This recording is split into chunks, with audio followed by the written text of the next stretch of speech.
Hi hello ನಮಸ್ಕಾರ ಸ್ನೇಹಿತರೆ. Finally Ramachari ಮುಂದೆ ವರ್ಷಕ್ಕೆ ಬಟ ಬಯಲಾಗಿದೆ.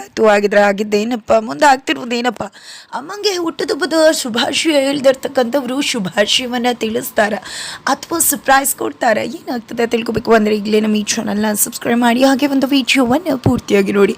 ಇಬ್ಬರು ಮಕ್ಕಳಿಗೂ ಕೂಡ ಒಂದೇ ರೀತಿ ಬಟ್ಟೆ ತೊಗೊಂಡು ಬಂದು ತಮ್ಮ ಮಕ್ಕಳನ್ನ ಕಣ್ ತುಂಬ್ಕೊತಿದ್ದಾರೆ, ಅವರ ಖುಷಿಯನ್ನು ಕಣ್ ತುಂಬ್ಕೊತಿದ್ದಾರೆ. ಜಾನಕಿ ಅವರು ಅಣ್ಣ ಬಂದದ್ದಾಯ್ತು, ಈ ಕಡೆ ಕೂತುಂಡವ್ರಿಗಂತೂ ತನ್ನ ಕಳೆದು ಹೋದ ತಮ್ಮ ಸಿಕ್ಕಿದ ಖುಷಿಯನ್ನು ಹೇಳೋಕ್ಕಾಗ್ತಿಲ್ಲ, ಅಷ್ಟು ಖುಷಿ ಪಡ್ತಿದ್ದಾರೆ. ನನ್ನ ತಮ್ಮ ಸಿಕ್ಕಿದ್ದಾರೆ ಹಾಗೆ ಹೀಗೆ ಅಂತ. ನಂತರ ಎಲ್ಲರೂ ಕೂಡ ಅವ್ರು ಇಷ್ಟಪಟ್ಟಂತಹ ಎಲ್ಲ ಫುಡ್ಸ್ನ ಕೂಡ ಹೇಳ್ತಿದ್ದಾರೆ, ಮೆನ್ಯೂ ಪ್ರಿಪೇರ್ ಆಗ್ತದೆ. ಈ ಕಡೆ ಆಲ್ರೆಡಿ ಶ್ರುತಿ ನಾನು ಎಲ್ಲ ಕೂಡ ಹೇಳಿದ್ದಾಯ್ತಪ್ಪ, ಆ್ಯಡ್ ಆದರೆ ನನಗೇನು ಬೇಜಾರಿಲ್ಲ, ಎಕ್ಸ್ಟ್ರಾ ಸಿಗತ್ತೆ ಅಂತಿದ್ರೆ. ಈ ಕಡೆ ನನಗೆ ಮಾವಿನ ಹಣ್ಣಂದು ಏನು ಊಟ ಮಾಡಿಕೊಡ್ತೀರಾ ಅಂತ ಇಲ್ಲಿ ರಾಮಾಚಾರಿ ವೇಷದಲ್ಲಿರ್ತಕ್ಕಂಥ ಕೃಷ್ಣ ಕೇಳ್ತಾರೆ. ಖಂಡಿತ ಮಗನೆ ಮಾಡಿಕೊಡ್ತೀನಿ ಅಂತಾರೆ. ನಂತರ ಈ ಕಡೆ ವೈಶಾಖನ ನೋಡಿದ್ದೆ, ಏನಿದು ಯಾರೋ ಒಬ್ರು ಇಲ್ಲಿ ಖುಷಿಯಾಗಿದ್ರೆ ಯಾರೋ ಒಬ್ರಿಗೆ ಸಹಿಸ್ಕೊಳಕ್ಕಾಗ್ತಿಲ್ಲ, ಅವ್ರಿಗೆ ಹೊಟ್ಟೆ ಉರಿತದೆ. ಅತ್ತ ಹೊಟ್ಟೆ ಊರಿಗೇನಾದ್ರೂ ಖಾರವಾಗಿ ಕೊಟ್ರೆ ಖಾರದ ಪುಡಿದೇನಾದ್ರು ಮಾಡೋಂಗಿದ್ರೆ ಮಾಡಿಬಿಡಿ ಅಂತ ಹೇಳ್ತಿದ್ದಾಳೆ ಚಾರು. ಯಾರಿಗಪ್ಪ ಹೊಟ್ಟೆ ಉರಿತಿರೋದು ಅಂತಿದ್ರೆ ಹೆಸರು ಹೇಳೋಕ್ಕಾಗೋದಿಲ್ಲ, ನೀನೇ ರಾಮಾಚಾರಿ ಕಂಡಿಡಿ ಅಂದಾಗ ರಾಮಾಚಾರಿಗೂ ಗೊತ್ತಾಗ್ತದೆ ವೈಶಾಖ ಅಂತ. ನಂತರ ಈ ಕಡೆ ವೈಶಾಖಗಂತೂ ಇವರೆಲ್ಲ ಖುಷಿ ನೋಡ್ತಿದ್ರೆ ಹಾಗೆ ಊಟಕ್ಕೆ ವಿಷ ಹಾಕಿ ಸಾಯಿಸ್ಬಿಡೋಣ ಅಂತ ಅನ್ನಿಸ್ತದೆ ಅಂತ ಎಷ್ಟು ದೃಷ್ಟಿ ಥರ ಮಾತಾಡ್ತಿದ್ದಾಳೆ. ನಾನು ಕೂಡ ಏನಾದ್ರು ಆ್ಯಡ್ ಆಗಿಲ್ಲ ಅಂದರೆ ಖಂಡಿತ ಈ ಡಿಟೆಕ್ಟಿವ್ ಚಾರು ಆಮೇಲೆ ಇನ್ನೂ ಏನಾದರೂ ಕ್ರಿಯೇಟ್ ಮಾಡಿಬಿಟ್ಟು ಉತ್ಪತ್ತಿ ಮಾಡಿಬಿಟ್ಟು ನನ್ನ ಸಿಕ್ಸಾಕ್ಬಿಡ್ತಾಳೆ ಅಂತ ಅಂದ್ಕೊಂಡಿದ್ದೆ. ಅತ್ತೆ ನನಗೂ ಮಾವಿನ ಹುಳಿ ಮಾಡಿಕೊಡ್ತೀರಾ ಅಂತ ಅವರು ಸೇರ್ಕೋತಾರೆ. ಏನಮ್ಮ ಇದು, ಎಲ್ಲರೂ ಕೂಡ ಒಂದೊಂದು ಮೆನುನ ಹೋಟೆಲಲ್ಲಿ ಪ್ರಿಪೇರ್ ಮಾಡ್ತಾರಲ್ಲ, ಆ ಥರ ಮೆನು ಲಿಸ್ಟ್ ಕೊಡ್ತಿದ್ರಲ್ಲ, ನಿಮ್ಮ ಅಮ್ಮಂಗೆ ಎಷ್ಟು ಕಷ್ಟ ಆಗುತ್ತೆ ಅಂತ ಗೊತ್ತಿದೆಯಾ ಅಂತ ಹೇಳ್ತಿದ್ರೆ. ಅತ್ತೆ ನನಗೇನೂ ಕಷ್ಟ ಅಲ್ಲ ಅಂತ ಹೇಳ್ತಿದ್ದಾರೆ. ಈ ಕಡೆ ಕೋದಂಡವ್ರಂತೂ ಅಮ್ಮ ನಮಗೆಲ್ಲ ಇಷ್ಟಪಟ್ಟು ಬಡಿಸೋದೇ ಆಕೆಗೆ ಇಷ್ಟ, ಜೊತೆಗೆ ನಾವು ಏನೇ ಹೇಳಿದ್ರು ಮಾಡ್ತಾರೆ, ಬೇಜಾರು ಮಾಡ್ಕೊಳ್ಳಲ್ಲ ಅಂತ ಹೇಳ್ತಾರೆ.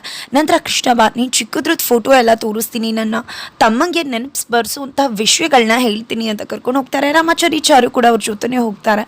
ನಂತರ ಈ ಕಡೆ ಏನಾಯಿತು ಜಾನಕಿ, ನೀನು ಹೊಡ್ತಪ್ಪ ಅಂತ ಗೊತ್ತಿದ್ರು ಕೂಡ ಯಾರೂ ನೆನೆಸ್ಕೋತಾನೆ ಇಲ್ವಲ್ಲ, ಇವತ್ತು ನೀನು ಹೊಡ್ತಬ್ಬಕ್ಕೆ ಒಂದು ಶುಭಾಶಯ ಕೂಡ ತಿಳಿಸ್ಲಿಲ್ವಲ್ಲ, ಎಲ್ಲರೂ ಉದ್ದದ ಲಿಸ್ಟ್ ಕೊಟ್ಟರು, ಯಾರೂ ನಿನಗೆ ಎಷ್ಟು ಕಷ್ಟ ಆಗುತ್ತೆ ಅಂತ ಯೋಚನೆ ಮಾಡಲಿಲ್ಲ ಅಂದಾಗ, ಅಯ್ಯೋ ಅತ್ತ ನನಗೆ ಪ್ರೀತಿ ಮತ್ತು ಅನುಕಂಪದ ನಡುವೆ ತುಂಬ ವ್ಯತ್ಯಾಸ ಇದೆ. ಅನುಕಂಪಕ್ಕಿಂತ ಪ್ರೀತಿ ಇದ್ರೇ ಸರಿ, ಇಲ್ಲಾಂದರೆ ಪ್ರೀತಿಗೆ ಕಷ್ಟ ಆಗಿಬಿಡುತ್ತೆ. ನಾನು 4 ಜನ ಮಕ್ಕಳನ್ನ ಹಡ್ತಿದ್ದೀನಿ, 4 ಮಕ್ಕಳು ಖುಷಿಯಾಗಿದ್ದರೆ ಅದಕ್ಕಿಂತ ಮತ್ತೊಂದು ಖುಷಿ ಇಲ್ಲ. ಅವ್ರು ನನಗೆ ಶುಭಾಶಯ ತಿಳಿಸ್ಲಿಲ್ಲ ಅಂದರೂ ಪರವಾಗಿಲ್ಲ, ನನ್ನ 4 ಜನ ಮಕ್ಕಳು ಖುಷಿಯಾಗಿರಬೇಕು, ಅವ್ರ ಮುಖದಲ್ಲಿ ಖುಷಿ ನೋಡ್ತಿದ್ರೆ ಅದಕ್ಕಿಂತ ಮತ್ತೊಂದು ಸಂತೋಷ ನನಗೆ ಬೇಕಾ. ಒಂದು ತಾಯಿ ಅದನ್ನು ಬಿಟ್ಟರೆ ಬೇರೆ ಏನೂ ಬಯಸೋದಿಲ್ಲ ಅಂತ ಹೇಳ್ತಾರೆ. ಇದರಿಂದ ಹೆಮ್ಮೆ ಅಂತ ಅನಿಸುತ್ತೆ ತನ್ನ ಸೊಸೆ ಬಗ್ಗೆ ಅಜ್ಜಿಗೆ. ಬಟ್ ಎಲ್ಲರೂ ಕೂಡ ಮರ್ತು ಬಿಡ್ತಾರ. ಬಟ್ ಉದ್ದುದ್ದಲ್ಲಿ ಲಿಸ್ಟ್ ಕೊಟ್ಟರು ಅಂತ ಹೇಳಿದ್ರೆ ಅಮ್ಮನ ಅಡುಗೆ ಮಾಡೋದ್ರ ಜೊತೆಗೆ ಸರ್ಪ್ರೈಸ್ ಪಾರ್ಟಿ ಏನಾದರೂ ರೆಡಿ ಮಾಡಿದ್ದಾರೆ, ಸರ್ಪ್ರೈಸ್ ಕಾದಿದೆಯಾ ಜಾನಕಿ ಅವ್ರಿಗೆ ಅಂತ ಅನ್ನಿಸ್ತದೆ. ನಂತರ ಈ ಕಡೆ ವೈಶಾಖ್ ಅವರು ಆ ಚಾರು ಆಡ್ತಿರೋದು ನೋಡ್ತಿದ್ರೆ ಬರೋ ಸಿಟಿಗೆ ಇಲ್ಲೇ ಕೊಲೆ ಮಾಡಿಬಿಡ್ಬೇಕು ಅನ್ಸತ್ತೆ. ಏನು ಮಾಡೋದು ಅಂತಲೇ ಗೊತ್ತಾಗ್ತಿಲ್ಲ ಅಂದ್ಕೊಂಡು ಒದ್ದಾಡ್ತಿದ್ರೆ ಅಷ್ಟರಲ್ಲಿ ಕೋದಂಡವ್ರು ಬರ್ತಾರೆ. ಏನು ತಮ್ಮ ಬಂದ ಅಂತ ಬೀಗ್ತಿದ್ರಲ್ಲ, ಇಷ್ಟು ದಿನ ರಾಮಾಚಾರಿ ಇದ್ದ, ಇವನು ಕಲಿತು ಪುರೋಹಿತ ಆಗ್ತಾನೆ. ಮೊದಲೇ ನಿಮಗೆ ಈ ಮನೇಲಿ ಬೆಲೆ ಇಲ್ಲ, ಆಮೇಲೆ ಇನ್ನೂ ಕೂಡ ಬೆಲೆ ಇಲ್ದಂಗೆ ಆಗುತ್ತೆ. ಇಷ್ಟು ಖುಷಿಯೆಲ್ಲ ಬೇಕಂದರೆ ನನ್ನ ತಮ್ಮ ಬಂದಿದ್ದಾನೆ, ಖುಷಿ ಪಡಬಾರ್ದ. ಎಷ್ಟೋ ವರ್ಷಗಳ ನಂತರ ಇಲ್ದಿರೋದನ್ನೆಲ್ಲ ಈ ರೀತಿ ಯೋಚನೆ ಮಾಡಿ ತಲೆಗೆ ಹಾಕೊಂಡ್ರೆ ಸುಮ್ಮನೆ ವಿನಾಕಾರಣ ಮನಸ್ತಾಪ ಆಗುತ್ತೆ. ಇಲ್ದಿರೋದನ್ನೆಲ್ಲ ಯೋಚನೆ ಮಾಡಬಾರ್ದು ಅಂತಾರೆ. ನಂತರ ಈ ಕಡೆ ರಾಮಾಚಾರಿ ಹೊರಗಡೆ ಇರ್ತಾನೆ, ನಿಜವಾದ ರಾಮಾಚಾರಿ. ಬಟ್ ವೈಶಾಖ ನಿಜವಾದ ರಾಮಾಚಾರಿನೇ ಅನ್ಕೋತಾರೆ. ಬಟ್ ಎಲ್ರಿಗೂ ಕೂಡ ಅದು ಕೃಷ್ಣನಾಗಿ ಪಾತ್ರ ಇರೋದ್ರಿಂದಾಗಿ ಈ ಕಡೆ ಅದು ಕೃಷ್ಣ ಅಂತ ಅನ್ಕೋತಾಳೆ, ಬಟ್ ರಾಮಾಚಾರಿ ಅನ್ಕೊಳ್ಳಲ್ಲ. ಬಟ್ ಎಲ್ರಿಗೂ ಕೂಡ ಅದು ಕೃಷ್ಣ ಅಲ್ಲ ರಾಮಾಚಾರಿ.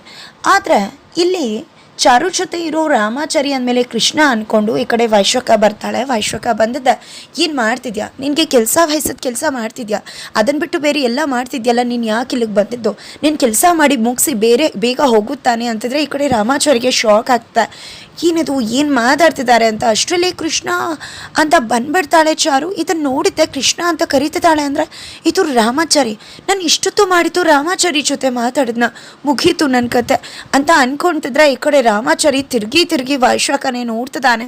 ಅವನಿಗೆ ಅನ್ನಿಸ್ತದೆ ಮನೆ ಒಳಗಿರೋ ಶತ್ರು ಬೇರೆ ಯಾರೂ ಅಲ್ಲ, ಅದು ಅದಕ್ಕೇನೆ ಇರಬಹುದು ಅಂತ. ನಂತರ ಮುಂದೆ ಏನಾಗ್ತದೆ, ಜೊತೆಗೆ ಇಲ್ಲಿ ಹಬ್ಬದ ಸಂಭ್ರಮ ನಡೆಯುತ್ತಾ, ಹುಟ್ಟಿದ ಹಬ್ಬದ ಸಂಭ್ರಮ ಮಾಡ್ತಾರ, ಸರ್ಪ್ರೈಸ್ ಕೊಡ್ತಾರ ತಿಳ್ಕೊಬೇಕು ಅಂದರೆ ಈ ಒಂದು ವಿಡಿಯೋವನ್ನು ಪೂರ್ತಿಯಾಗಿ ನೋಡಬೇಕಾಗತ್ತೆ. ನಂತರ ಈ ಕಡೆ ಎಸಿಪಿ ದೇವ್ ಹಾಗೆ ಮಾನ್ಯತಾ ಬೇರೆ ಪೊಲೀಸರನ್ನ ಕರೆದು ರಾಮಾಚಾರಿ ಕೃಷ್ಣ ಅಂತ ಒಂದೇ ಮನೇಲಿ ಅವಳಿ ಚವಳಿದ್ದಾರೆ. ಕೃಷ್ಣನ ಅರೆಸ್ಟ್ ಮಾಡ್ಕೊಂಡು ಕರ್ಕೊಂಡು ಬನ್ನಿ, ಯಾವುದೇ ಕೇಸ್ ಫೈಟ್ ಏನು FIR ಫಿಟ್ ಮಾಡಿಬಿಡಿ, ಬರ್ತದಾಗೆ ತಪ್ಪಿಸ್ಕೋತಿದ್ದ ಅಂತ ಹೇಳಿ ಅವನ್ನ ಶೂಟೌಟ್ ಮಾಡಿ ಸಾಯಿಸ್ಬಿಡಿ ಅಂತ ಎಲ್ಲರೂ ಕೂಡ ಕೃಷ್ಣನ ಅಲಿಯಾಸ ರಾಮಾಚಾರ್ಯನ ಕೊಲ್ಲೋದಕ್ಕೆ ಹೋಗ್ತಾ ಇದ್ದಾರೆ. ಆದರೆ ಅಲ್ಲಿ ಇವರಿಬ್ಬರು ಯಾಕೆ ಸುಮ್ಮನಿದ್ದಾರೆ, ಬೇರೆ ಏನಾದರೂ ಸ್ಕೆಚ್ ಮಾಡಿರ್ಬೋದಾ ಅಂತ ಕೃಷ್ಣ ಯೋಚನೆ ಮಾಡ್ತಿದ್ದಾನೆ. ಇಲ್ಲಿ ವೈಶಾಖ ಹತ್ರ ಬಂದಿದ್ದೆ, ನೀವು ಈ ರೀತಿ ಮಾಡಿದ್ರೆ ಇಲ್ದಿರೋದನ್ನೆಲ್ಲ ಹೇಳಿದ್ರೆ ಆಮೇಲೆ ನಾನು ಸಿಕ್ಕಾಕೊಂಡು ಜೈಲಿಗೆ ಹೋಗಬೇಕಾಗತ್ತೆ ಅಂತ ಎಚ್ಚರಿಕೆ ಕೊಡ್ತಾರೆ. ಚಾರು ಬಂದಿದ್ದೆ, ನೀನು ಮೇಡಮ್ ಅಂತ ಮಾತಾಡ್ತಿದ್ದೆ, ಯಾರ್ದೋ ಜೊತೆ ಮೇಡಮ್ ಇದ್ದಾರೆ ಅಂತ ಕೇಳ್ತಿದ್ದಾರೆ. ಹಾಗಿದ್ರೆ ಏನಾಗುತ್ತೆ, ಕೃಷ್ಣ ಮತ್ತು ರಾಮಾಚಾರಿ ನಡುವೆ ಯಾರ ಎನ್ಕೌಂಟರ್ ಆಗುತ್ತಾ? ಈ ಕಡೆ ಪೊಲೀಸವ್ರ ಜೊತೆ ತನ್ನ ಅಣ್ಣನ ಕಳಿಸೋಕೆ ಒಪ್ಕೊಳ್ದಿರ್ತಕ್ಕಂಥ ಕೃಷ್ಣ ತಾನೇ ಖುದ್ದು ಹೋಗಿ ಎಡ್ವರ್ಟ್ ಮಾಡಿಕೊಂಡು ಎನ್ಕೌಂಟರ್ಗೆ ಬಲಿ ಆಗ್ತಾರ. ಏನಾಗುತ್ತೆ ತಿಳ್ಕೊಬೇಕು ಅಂದರೆ ಈಗಲೇ ನಮ್ಮ ಈ ಚಾನಲ್ನ ಸಬ್ಸ್ಕ್ರೈಬ್ ಮಾಡಿ ಮುಂದಿನ ವಿಡಿಯೋಗೋಸ್ಕರ ವೇಟ್ ಮಾಡೋದನ್ನು ಮರಿಬೇಡಿ.